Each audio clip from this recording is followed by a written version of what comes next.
this week's been a lot of reports. Going over since our last episode, has been multiple different reports on this whole thing. But ESPN's Brian Windhorst reported that there's appears to be an appetite for offering James Harden a 4-year deal at $50 million per year. He didn't clarify if this is the Rockets or if there are other teams also interested. He also reported today that the reports of Harden going back to Houston is all just a giant leverage play. He just wants the biggest offer out of the Sixers, even if it isn't the max. This report counters what Philadelphia Inquirer's Keith Pompey reported a few days ago that Harden to Houston is inevitable. So my question is, what do you guys think about the two conflicting reports here? Because I know at the beginning of the year we talked about this being a leverage play, but then we heard more and more about Harden to Houston. And then now Windhorst comes back with this counter to Keith Pompey's report about Harden to Houston being inevitable. What do you guys think about leverage versus not leverage at this point? I think it's both. I think it is leverage, but I do think it's real. I think it's more real now than I did in the preseason or whenever we spoke about it. I can see him going. I can see him going, and I can see Houston giving him the years that he won or close to the years that he won. I do not see the Sixers giving him more than 1 or 2 years. I just don't see it happening. I don't see it happening. I don't see them giving him more than that. Not with guaranteed money. I mean, you may get a Chris Paul deal where that last year is not guaranteed. And I don't know why James. That's why I think James would be like, well, I'm going to just, if I'm only going to get 2 years, I'm going to go live where I want to live, play where I want to play. That's why I think it's interesting. I do not think this is a settled situation. I think this is going to go right through free agency, right up until free agency, and we're going to have to see where it's at. I do believe if he goes, it's some kind of a sign and trade deal that's worked out. I don't think he just goes and he just goes. Even though Houston can sign him outright? Yes, because it allows Houston to shed salary and the Sixers to get something in return, even if it's just a trade exception and a pick, something. Trade exception that they can use to go get somebody else for this playoff run or whatever. But you just let him go for nothing. But you can't. But you also, I don't think you can commit past. In 2 years is. How old is James? 33, I think. 33. I thought it was 34. I thought if you got a 4-year deal, it would be a 38 by the time that was done. He's 33. Okay. He's going to turn 34 in the next few months. Okay. Yeah, they're not giving. I don't see them giving him more than 2 years. Full guarantee. I think they give him 3 or more. It's less than I believe that he'll take. Because you'll be sitting up here calling him the new Tobias. He will. Let's see what that contract looks like. I can't believe a guy like you that's on Tobias and his salary is even entertaining this. Very good question. Very good point, Eric. And I guarantee you his salary will be more than Tobias's. If he has his way, absolutely, yeah. If he has his way, it'd be 50, 51, 52 a year. So, yeah, a lot more than Tobias's. No, and I brought this up to Marcus the other day. I was like, I said to myself, we can't sit here complaining about $39 million going into a guy that we don't ask that much of him, but we do ask James of a lot, I'd say. Tobias has been asked to catch and shoot and rebound when we ask him to. That's not as much as it is running an offense. So what I'm saying is, like, going forward and having Maxey and having to pay him, are you still going to be able to ask James to do that same thing? I would be okay. I'd be okay James making Tobias's contract.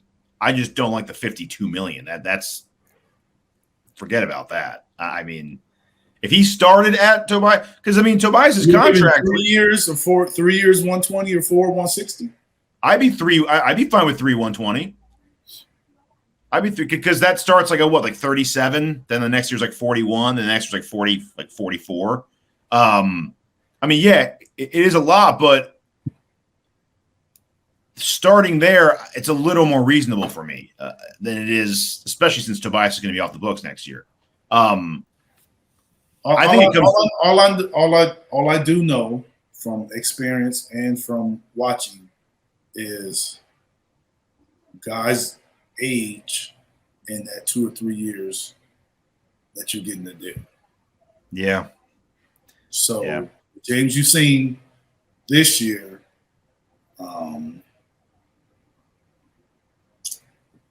we have that next year, or even 2 years from now? 3, like I don't know. Like I'm not saying what I would particularly do.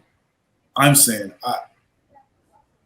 I think it is. I don't think the Sixers having Maxey,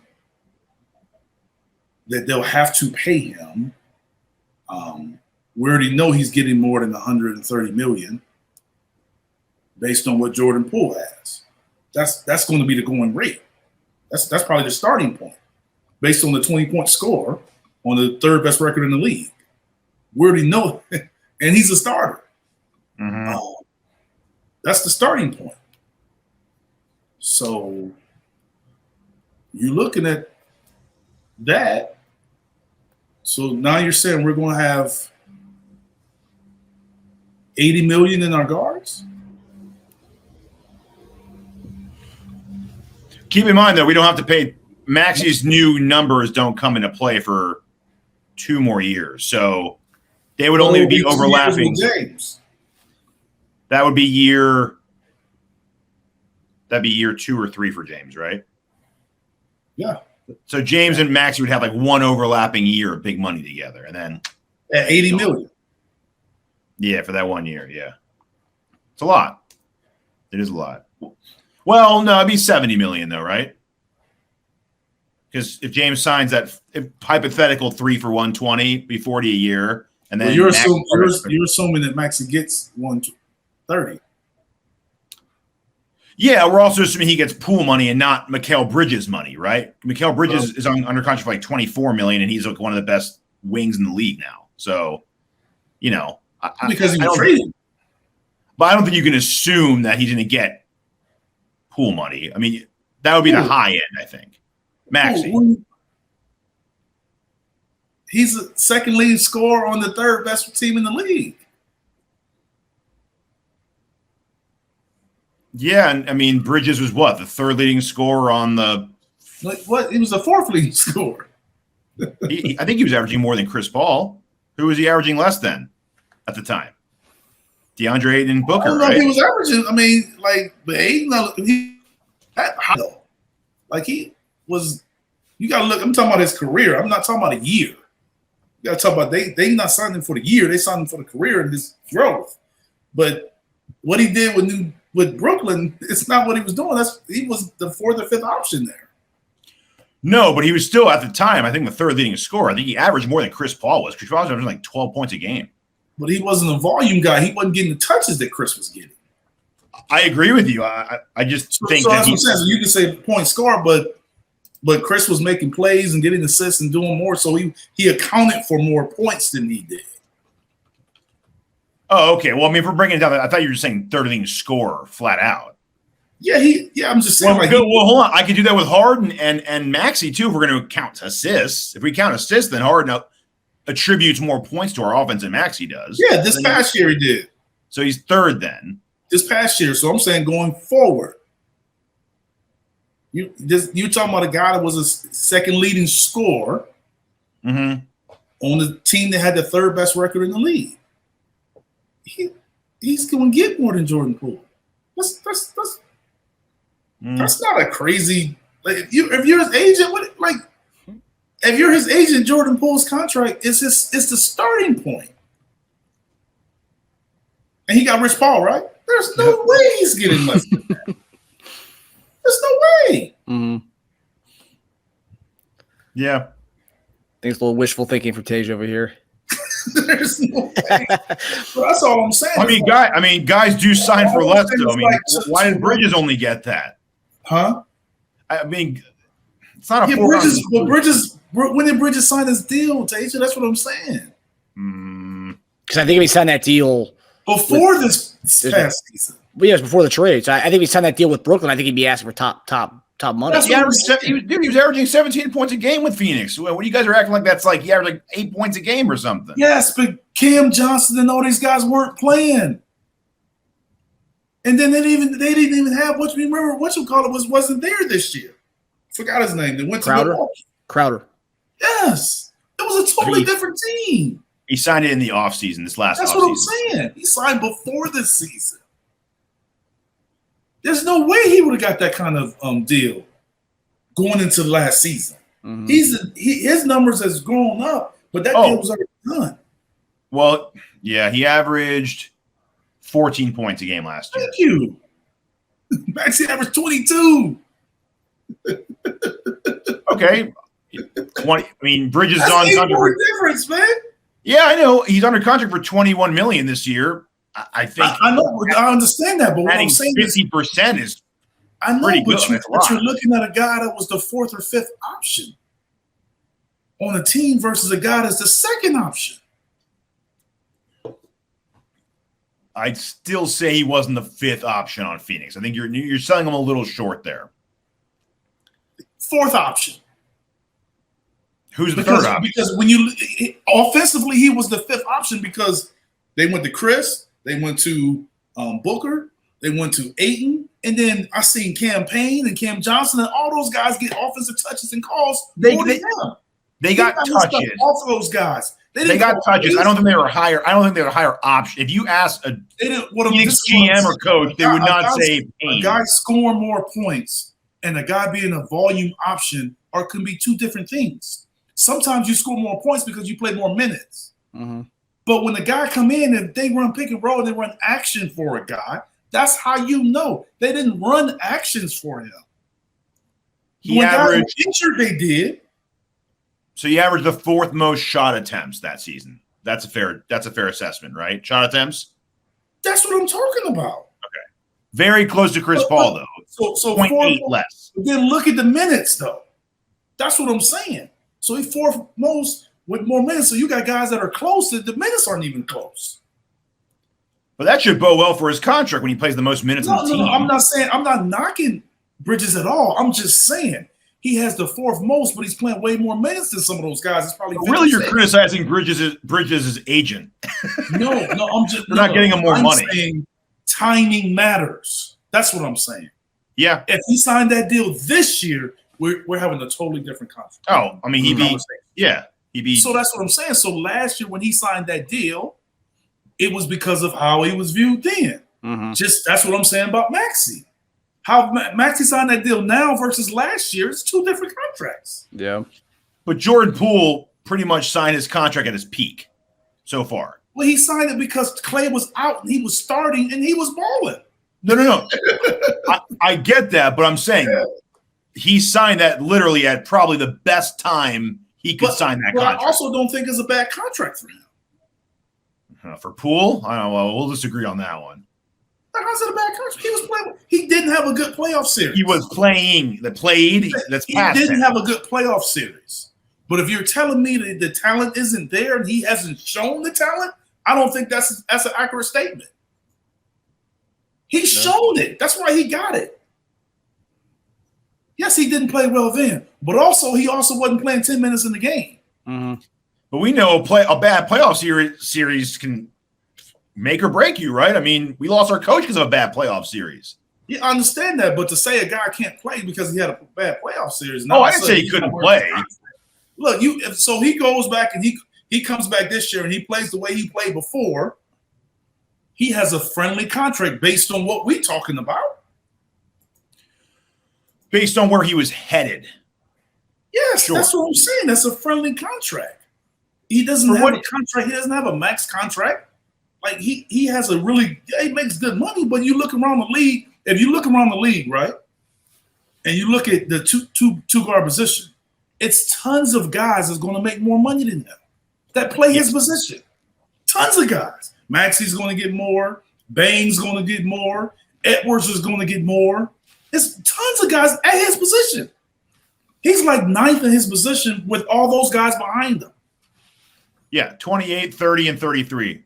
For where he's going. For where he's going. And those guys are going to pass him. So he won't even be top 10 in salary. That's him getting better, though. If he stays at where he is right now, then it's saying, but why you can't assume that he's not going to get better and we're assuming everybody else is going to get better?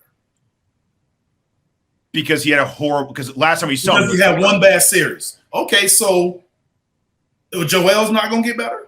Is Maxey not going to get better? They weren't that great. I'm not saying they're not going to get – I'm not – well, they're – I mean, you know. I'm just saying we just can't say he's not going to get better and we assume everybody else will. I don't say we assume that at all. I don't assume that. And Bane didn't play particularly great when they lost in the playoffs. Yeah. No, but what's his not great? Averaging like 15 and pretty good defense. I understand that, but his not great. I'm just saying he didn't play great in the playoffs like other people. Like Klay Thompson wasn't great against the Lakers.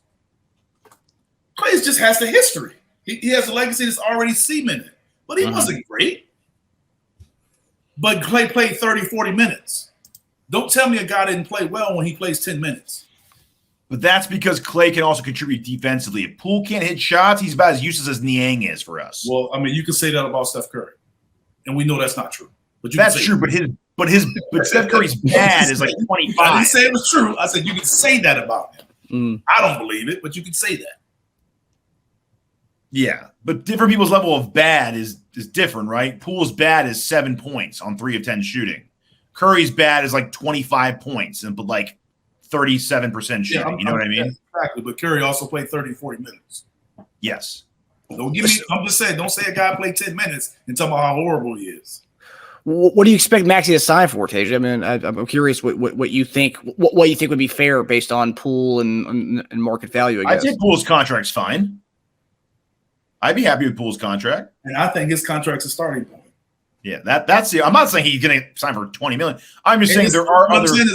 And it's not a comparison for him to Poole. I'm just saying if you're coming in, what free agency is all about establishing what you think you're worth, and you go to the market to help establish that. RJ Barrett's contract, 23, 25, 27 the next 3 years. The market helps you establish that, yes, but I know that. But also the league is making more money and salaries go up every year. Yeah, but if I'm the Sixers, I could be like, John Morant's making 33 next year. You're not John Morant, kid. Let's slow down, right? So, like, you can look at a Poole at 30, but I can also say there's also what if John Morant wouldn't have got in trouble? How much was he going to make?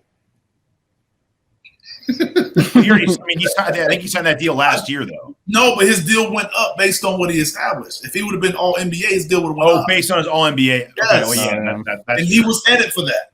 Right, but they paid him based on what he was showing already. They paid him his max. He's a max guy. His thing would have went up, but he didn't do what he didn't make the All NBA and all that. So now all of a sudden he lost $30 or $40 million. Yeah, not lost, but he doesn't get it. But based on as is who Morant is at $33 million, Maxey's worth blank 30, 34, 35. I just don't see how the most he can get. That's of course. But we're comparing. You start comparing to other players and stuff. So I'm saying if John makes 33. Yes, that's what I'm saying. But you're saying John Morant's worth more. He just can't get more. That's the issue. The issue isn't what Maxey's is comparing him to John Morant. John Morant is only getting that because that's the most he could get. If he was able to get more, he would have gotten more. That's the issue. So the issue is him being capped. Yeah, I mean. So just because John Morant is capped, you can't come cap me because he's capped. That has nothing to do with me. It's true, but you got to look at the guys who are getting that money, though. Donovan Mitchell is getting 33. Jason Tatum's getting 32. De'Aaron Fox getting 32. They all didn't sign their deals before they reached their potential. They're just not. I mean, how can I couldn't justify thinking it's a starting point for him to get 32 when Tatum, De'Aaron Fox, and Donovan Mitchell recently signed like those deals. Right? I mean, that's what if they sign this year. Yeah, but Maxey isn't performing like those guys. All I'm saying is, if they sign, you can judge them on what they got in the past. If those guys was to sign if they were a free agent coming up or their contract was coming up in 2 years, like his, how much would they get? Not how much they got. But Donovan Mitchell, But Donovan Mitchell had like 3 straight 25-point seasons going into that contract. But I'm saying, how much would he get if they were free agents at the same time? Donovan, same thing. What's changed in a year for Donovan Mitchell? And so in 2 years, you think he wouldn't get more? No, but you're saying right now, though, Donovan Mitchell signed that contract last year. So it's like, what's changed? My point. So I'm saying if he's a free agent the same time as Maxey, do you think he signs what he signed for last year? Mitchell? Yes. Yeah. Well, I mean, what's how do you think in 2 years he signed with the same amount 2 years ago? He's going to – everything goes up. The salaries go up every year. Okay, like what? 2 more million? I mean, if a guy's – my point is, there's a case to be made for Mitchell to make more than Max. Let me ask you this question right here. He's established. Let me ask you this question right here. Do you think James will sign for the same contract that he played for this past year? No, that was a favor. Then that's my point. But that was like a known favor. That's the same thing he signed for 2 years ago. No. Mitchell wasn't a favor to Cleveland.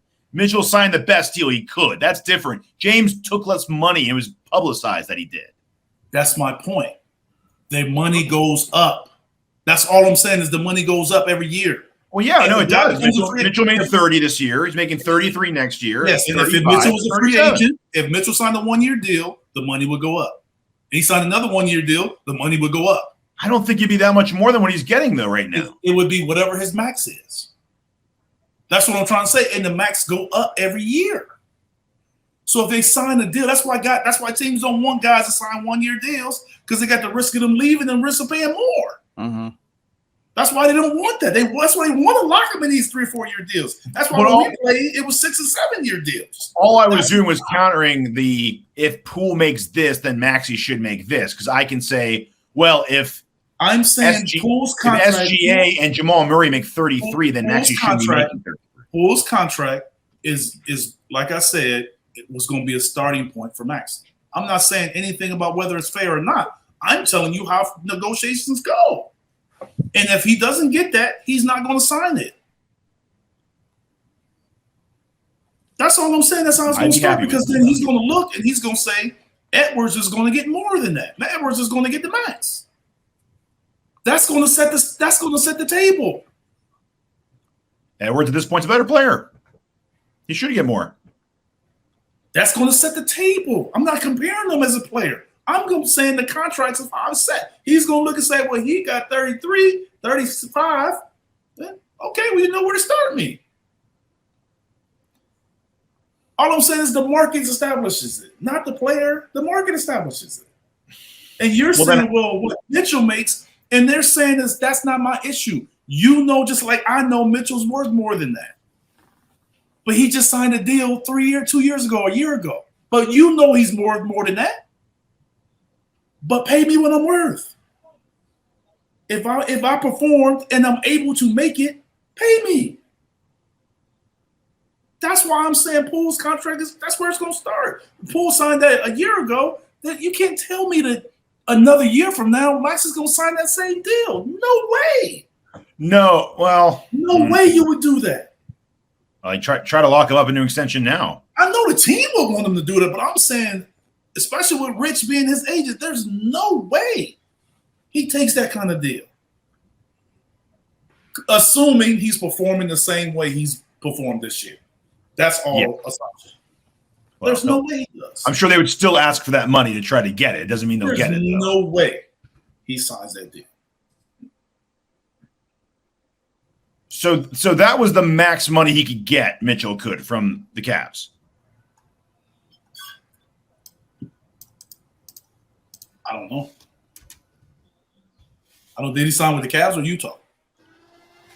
No, he it wasn't a trade, was it? Was it a trade? No, he signed that. That was a trade. It was a trade. Yes, so he signed that deal in Utah and then got traded. Yeah, so he just signed that deal. He's probably been signed a year or two. He signed it. The deal might have just came into effect, but he signed that deal before with Utah. Oh yeah, that was the big Sexton deal. That's right. Yeah. So that's what I'm saying. Like those guys their money is just coming up, but they're signing those deals that 2 years ago was a great deal. Yeah. I mean, look at Jalen Brunson's deal. If I want Maxey to get less money, I'd be like, look at Brunson's deal. Look at Brunson's deal. Brunson also didn't have bird rights. Yeah. He went as a free agent. And he was a second-round pick. So he had to play those years. Look at that. He didn't have a salary, so they had to use salary cap space on him. Everybody did, because he wasn't a high-salary guy, and he wasn't a first-round pick where you playing on bird rights. So he had to sign those consecutive 4 years deal just to get his bird rights. But then he didn't have a high salary, so you still got to use salary cap space, or you can only sign him for so much. You could sign him for more than the Knicks, but you couldn't really sign him on that high salary without using the cap space and using your exceptions. So the Knicks signed him as a free agent. That's why he got the deal he got. It's a great deal. If he had bird right with the Knicks, he would have got more. Yeah. Eric, does Teja do a good job representing what a GM does during contract talks? Larry Bird. You know why it's called bird rights, right? No, what is the backstory behind that? They put it in for Boston wanted to be able to keep Larry Bird when he was a free agent. That's why it's called the bird rights. Oh, wow. To be able to sign more than any other team to keep your free agent. Interesting. The Derrick Rose rule, is if a younger guy, gets like NBA, like you guys someone like All NBA or MVP, you're able to sign for a higher max if you accomplish certain things, because Derrick Rose got an MVP at such a young age. His max was still younger, still less than everybody else's. Oh, wow. In the Gilbert Arenas rule, I think it's something like if you're a second-round pick or undrafted guy, you're able to sign for more money. Or like Austin Reeves is going to have to use the Gilbert Arenas exception for the Lakers to be able to sign and retain him and pay him. Oh, wow. Because the way it was set up before, like he would just be a free agent and they didn't have bird rights because he's only been there 2 years. So they would have to sign. They would have to have cap space.